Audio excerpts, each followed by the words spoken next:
ఆత్మహత్యకు పాల్పడిన మృతుడు దుర్గారావు బంధువులు ధర్నా చేపట్టారు. పల్నాడు జిల్లా మాచర్ల వెల్దుర్తి పోలీస్ స్టేషన్ ఎదుట చేపట్టిన ధర్నాకు మాచర్ల టీడీపీ ఇన్ఛార్జ్ బ్రహ్మారెడ్డి సంఘీభావం తెలియజేశారు. వెల్దుర్తి ఎస్ఐ శ్రీహరి వేధింపులకు టీడీపీ కార్యకర్త దుర్గారావు ఆత్మహత్యకు పాల్పడ్డాడని ఆరోపించారు. దుర్గారావుపై అక్రమంగా మద్యం కేసు పెట్టి వేధింపులకు గురి చేసిన ఎస్ఐని సస్పెండ్ చేయాలని డిమాండ్ చేశారు. మృతుడి కుటుంబాన్ని ఆదుకోవాలని న్యాయం చేయాలన్నారు బ్రహ్మారెడ్డి. మాఫియా ఈ శాసనసభ్యుడు అతని తమ్ముడిది.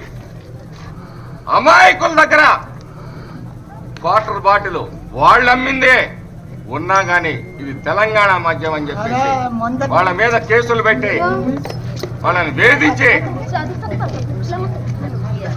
చివరికి నువ్వు డబ్బులు ఇస్తావా లేకపోవా లేదా అంటే కొంతమంది ఊర్లో వదిలిపెట్టి పారిపోయిన సంఘటనలు ఉన్నాయి. వారాలు నెలలు కుటుంబాలను వదిలిపెట్టి అని చెప్పేసి అడుగుతా ఉన్నాను.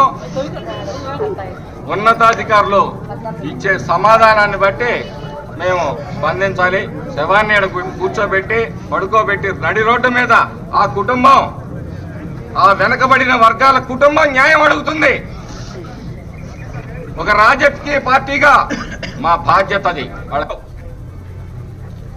మీరు కూడా ఇలాంటి సాధారణమైన కుటుంబం నుంచి వచ్చారే, మీరు కావచ్చు, మీ తాతలు కావచ్చు, మీ తండ్రులు కావచ్చు. ఈ మాత్రం సమాజం పట్ల పాప చింతన లేదా మీ ఇష్టం వచ్చినట్టు కొట్టడం, వీడియో కాళ్ళు చూపించడం నేను బాగా పని చేస్తుంటానికి నిదర్శనం ఈ కొట్టి వీడియో కాళ్ళు చూపించడం. నేను గౌరవ ఎస్పీ గారిని ఒకటే కోరుతా ఉన్నాను, మీరొచ్చి ఇక్కడ వెల్దుర్తిలో ప్రజా దర్బార్ని నిర్వహించండి. ఎంతమంది ఈ ఎస్ఐ అఘాయిత్యాలకి, ఈ ఎస్ఐ దౌర్జన్యానికి, ఈ ఎస్ఐ దోపిడీకి, ఈ ఎస్ఐ దుర్మార్గానికి బలైపోయిన వాళ్ళు ఉన్నారో ఊర్లు కదిలొస్తాయి.